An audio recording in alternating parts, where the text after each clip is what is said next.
High বন্ধুরা, তো আবার একটা রান্নার রেসিপি নিয়ে চলে এলাম। নতুন দেখতে থাকো তোমরা আমি কী রেসিপি করছি। তো এরপর তেল দিলাম, তেল দেখতে পাচ্ছ, দেখতে থাকো।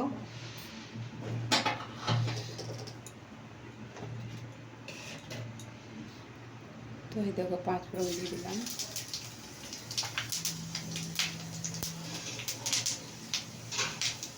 আর এই যে এখানে আছে তোমার মূলো আছে, বেগুন আছে, আলু রয়েছে আর টমেটো রয়েছে। এটা একটা মানে ছেঁচড়ার মতো আর কি। তো দেখতে থাকো।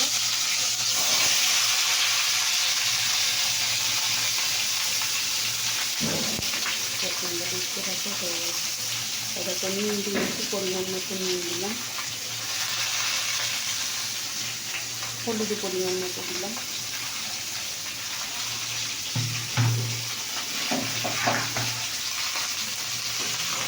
তোমরা দেখতে থাকো।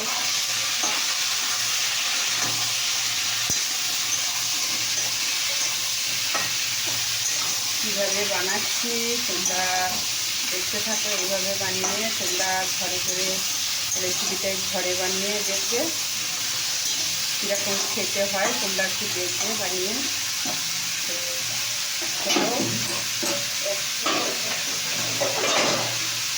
ঢাকা দিয়ে রাখি। তো দেখো বন্ধুরা, দেখো আমার একটু ভালো হয়ে গেছে। এবার আমি মশলা দেবো, প্রচুর মশলা দেবো। তোমরা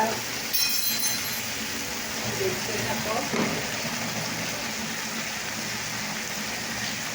দেখো জিরে গুঁড়ো,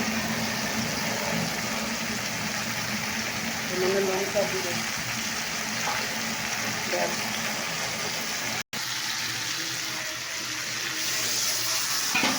তো এবার আমি জলটা দিয়ে দিলাম, দেখতে পাচ্ছি। তো এবার একটু ঢাকা দিয়ে দেবো। তো দেখো বন্ধুরা, এবার আমি চলো দিয়ে দেখো আমার দেখতে পাচ্ছ তো রস। তো দেখো বন্ধুরা, এবার আমি জল ঢেলে দিলাম।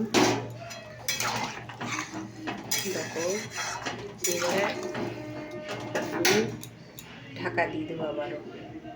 তো দেখো বন্ধুরা, এটা সেদ্ধ একটুখানি বাকি আছে। সেদ্ধ হলেই কেন, তো আমার মশলা দিয়ে তাতে সেদ্ধ হয়ে গেছে। তো আর একটুখানি সেদ্ধ হবে, সেদ্ধ হলেই এই রেসিপিটা হয়ে যাবে।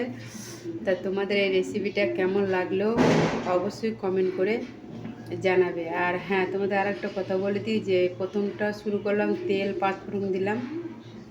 5 ফোড়নটা হয়ে যাওয়ার পর আনাজ করে সব একসঙ্গে কেটে নিলাম, দিয়ে দিয়েছি। তো তারপরে নুন হলুদ দিয়ে একটু কষেছি। কষার পর জিরে গুঁড়ো, একটু লঙ্কার গুঁড়ো সামান্য দিয়ে আমি কষে নিলাম জল দিয়ে। তো তারপরে তো কষা হয়ে গেছে, সেদ্ধ অর্ধেক হয়ে গেছে। তো এইবার রয়েছে। তো কেমন লাগলো অবশ্যই কমেন্ট করে জানাবে।